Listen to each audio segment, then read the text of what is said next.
आज मैं आपके साथ शैम्पू की इन खाली बोतलों के ऐसे जबरदस्त किस्म के आइडियाज शेयर करूंगी जो जानकर आप हैरान रह जाएंगे। इसके साथ वीडियो के अंदर और भी बहुत सी न्यू टिप्स शेयर की गई हैं, तो बिना टाइम वेस्ट किए चलते हैं अपनी पहली टिप की तरफ। सर क्या होता है कि जब भी हम बाजार जाते हैं और हमने लिपस्टिक लेनी होती है तो उसका कलर चेक करने के लिए हम क्या करते हैं कि इस लिपस्टिक को अपनी कलाई पर अप्लाई करते हैं और इस तरह से हम इसका कलर चेक करते हैं। लेकिन क्या होता है कि जब हम घर आकर लिप्स पर ये वाला कलर लगाते हैं ना, तो वो कलर कोई और निकलता है और इस तरह हमारे बहुत ज्यादा पैसे भी जाया होते हैं और टाइम भी जाया होता है और वो लिपस्टिक हमारी मर्जी की भी नहीं निकलती। तो इसके लिए आपके साथ मैं एक आसान सी टिप शेयर करने लगी हूँ। आपने जब भी लिपस्टिक लेने जाना है बाजार, तो आपने इस कलर को इस तरह से चेक करना है कि अपने हाथ की अंदर वाली साइड पे उंगलियों पे लगा के इस तरह से आपने चेक करना है। इससे आपको एग्जैक्ट वही कलर मिलेगा जो कि लिपस्टिक का होगा। बढ़ते हैं अपनी अगली टिप की तरफ। आज दफा क्या होता है कि अचानक से हमारी मच्छरों वाली कॉइल खत्म हो जाती है और हमारे पास और कोई कॉइल नहीं होती, या वो लोग जो दूर दराज के इलाकों में रहते हैं ना, तो उन्हें कॉइल लाना जो है ना वो मुश्किल हो जाता है। अगर आपके पास जो है वो सिंपल अगरबत्ती है ना, तो उसे भी आप कॉइल बना सकते हैं। वो किस तरीके से कि अगर आपके पास स्प्रे है मच्छरों वाली या कोई भी और भी स्प्रे है ना, तो आपने क्या करना है कि इस जो अगरबत्ती है ना इसके ऊपर आपने छिड़क देना है। जब आप इसे छिड़केंगे ना, तो उसके बाद सेम ये उसी तरह से काम करेगी जैसे हमारी जो मच्छरों वाली कॉइल होती है ना वो काम करती है। तो इस तरह से आप सिंपल जो अगरबत्ती है ना उसे भी मच्छरों वाली कॉइल के तौर पर इस्तेमाल कर सकते हैं और ये ज्यादा देर चलेगी। अगर आपके साथ भी कभी ऐसा हो कि आपकी कॉइल खत्म हो जाती है ना, तो आप भी सिंपल अगर आपके पास इस तरह की अगरबत्ती मौजूद है तो आप इस तरह से इसे भी कॉइल के तौर पर इस्तेमाल कर सकते हैं। तो मैंने मेडिसिन का एक खाली रैपर लिया है, इसे अच्छे तरीके से धोकर मैंने अंदर से साफ कर लिया है। उसके बाद मैंने जो है वो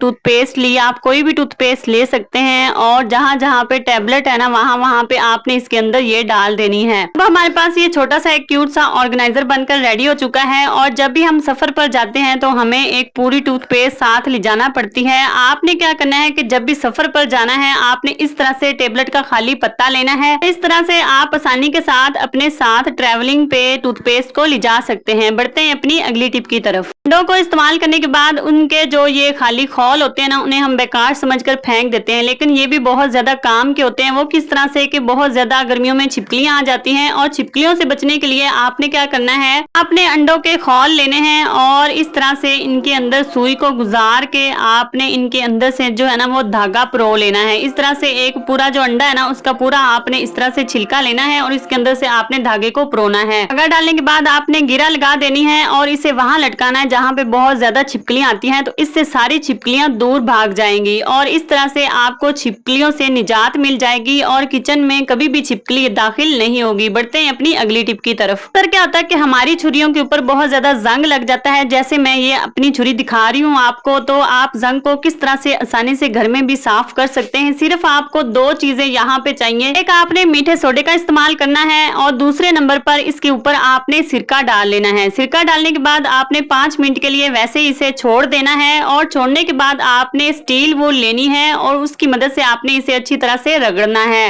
अब आप छुरी को इस तरह से रगड़ते जाएंगे तो सारा जितना भी जंग होगा ना और मैल कुचैल होगी वो सारी उतर जाएगी और आपकी छुरी जो है ना वो बहुत ज्यादा शाइन करने लग जाएगी और उसकी धार भी तेज हो जाएगी। तो आप छुरी को साफ करने के लिए ना तो आपको बाजार जाना पड़ेगा और ना ही आपको नई छुरी लेने की जरूरत पड़ेगी। आप घर में भी इसी तरह से छुरी को साफ कर सकते हैं और जंग को उतार सकते हैं। ये शैम्पू की खाली बोतलें हम बेकार समझकर फेंक देते हैं। जब भी शैम्पू खत्म होता है ना तो उसकी बोतल हम वैसे ही डस्टबिन के अंदर फेंक देते हैं। तो आज के बाद आपने इन शैम्पू की बोतलों को संभाल के रखना है क्योंकि ये बहुत ज्यादा काम की होती है। यहाँ पर मैंने एक शैम्पू की खाली बोतल ली है और इसका मैंने ऊपर से जो रैपर है ना वो उतार लिया है। इसका रैपर आसानी से हाथ से उतर जाता है। एक साइड वाला भी उतार ले, दूसरी तरफ जो लगा है ना आपने वो भी अच्छी तरह से उतार लेना है। इसका जो प्लास्टिक होता है वो काफी लचकदार होता है और इसे ज्यादा जो है ना किसी सख्त चीज से काटने की जरूरत नहीं पड़ती। ये आराम से कैंची से भी कट जाता है। इसके बाद मार्कर की मदद से मैंने इसके ऊपर जो है ना वो निशान लगा लिए हैं और निशान लगाने के बाद मैंने एक कैंची ली है और कैंची की मदद से इस तरह से मैंने जिस शेप में निशान लगाए थे ना वैसे ही मैंने इसे जो है ना वो कट कर लिया है।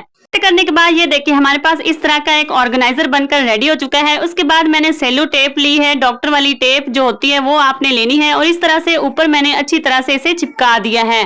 ऊपर टेप लगाने के बाद मैंने निचली साइड पे भी इस तरह से टेप लगाई है और टेप लगाने के बाद आपने इस टेप को काट लेना है। ये देखिए हमारे पास एक क्यूट सा ऑर्गेनाइजर बनने जा रहा है। इसके बाद आपने एक मार्कर लेनी है। मार्कर के साथ मैंने इस तरह से क्रिस क्रॉस डिजाइन बनाया है और टेप जहां जहां लगी है ना वहां पे मार्कर अच्छे तरह से जो है ना वो लगेगी और परमानेंट मार्कर की मदद से आपने इसी तरह से कोई भी डिजाइन अपनी मर्जी से बना सकते हैं। इसके बाद देखें ये इसकी लुक ही चेंज होगी। इसके बाद आपके पास कोई भी फ्लावर पड़े हैं, कोई भी आपके पास एक्स्ट्रा चीज पड़ी है ना तो वो भी आप इसके ऊपर जो है ना वो लगा सकते हैं। तो यहाँ पे मैंने नेल पेंट का इस्तेमाल किया है। नेल पेंट की मदद से अच्छी तरह से आपने इस तरह से डिजाइनिंग ऊपर कर लेनी है। आप सिंपल भी इस्तेमाल कर सकते हैं, लेकिन अगर आप इसके ऊपर डिजाइनिंग करते हैं ना तो वो बहुत ज्यादा प्यारा लगने लग जाता है। तो मेरे पास ये एक्स्ट्रा फ्लावर पड़े हुए थे, ये भी मैंने इसके ऊपर लगा दिए हैं। ये देखिए हमारे पास एक जबरदस्त किस्म का ऑर्गेनाइजर बनकर रेडी हो चुका है। इसका इस्तेमाल हम किचन में भी कर सकते हैं और बाकी जगहों पर भी किया जा सकता है। वो किस तरह से कि इसके अंदर अपने चम्मच भी रख सकते हैं, कांटे भी रखे जा सकते हैं किचन के अंदर। आप रिमोट के होल्डर के तौर पर भी इस्तेमाल करेंगे और देखने में भी बहुत ज्यादा ये पड़ा हुआ प्यारा लगेगा और दीवार के साथ भी आप इसे लटका सकते हैं। तो ये देखिए कितना ज्यादा जो है ना वो प्यारा लग रहा है। इसके बाद जो इसका ऊपर वाला हिस्सा बचा था ना वो भी मैंने नहीं फेंका। अभी इस्तेमाल किचन में किया जा सकता है और वॉशरूम के अंदर भी इसका जबरदस्त किस्म का ऑर्गेनाइजर बन सकता है। यहाँ से मैंने ऊपर से इसे काट कर एक जैसा कर लिया है और काटने के बाद इसके पीछे मैंने इस तरह से डबल टेप को लगा लिया है। हमने इसका इस्तेमाल कहाँ पे करना, अक्सर क्या होता है कि हमारे ब्रश इधर उधर पड़े रहते हैं, हमें टाइम पे मिलते नहीं है। तो आप जो बोतल को साफ करने वाला ब्रश होता है ना उसे इसके अंदर डाल के रख सकते हैं। इसके बाद जो इसका ढक्कन बचा था ना वो भी मैंने नहीं फेंका, उसका इस्तेमाल मैं आपको करके दिखाती हूँ। इस तरह से इसका भी इस्तेमाल किया जा सकता है। इसके पीछे मैंने लगाई है डबल टेप और इसे मैंने किचन के अंदर लगा दिया है इस तरह से दीवार के साथ। अभी हमारे पास एक क्यूट सा ऑर्गेनाइजर बनकर रेडी हो चुका है। इसका इस्तेमाल हम किस तरह से करेंगे कि अक्सर क्या होता है कि हमारे किचन में शॉपर इधर उधर बिखरे रहते हैं और इन्हें ऑर्गेनाइज करने के लिए हमें कोई चीज नहीं मिलती। तो आपने क्या करना है, एक शॉपर लेकर इस तरह से इसके अंदर डाल देना है। इसके बाद आपके किचन में जितने भी शॉपर आए ना जो एक्स्ट्रा होते हैं शॉपर, तो वो आपने इस एक शॉपर के अंदर डालते जाना है और इस तरीके से आपके शॉपर टाइम पे मिल जाएंगे और इधर उधर भी नहीं बिखरेंगे। तो इस तरह से आपने अंदर दूसरी साइड भी लगा देनी है। उसके बाद आप चाहें तो इसका ढक्कन बंद भी कर सकते हैं। अगर आपको आज की कोई भी टिप पसंद आती है तो आपने प्लीज एक प्यारा सा लाइक जरूर कर देना है और कमेंट में जरूर बताएं कि आज की वीडियो आपको कैसी लगी। अल्लाह हाफिज।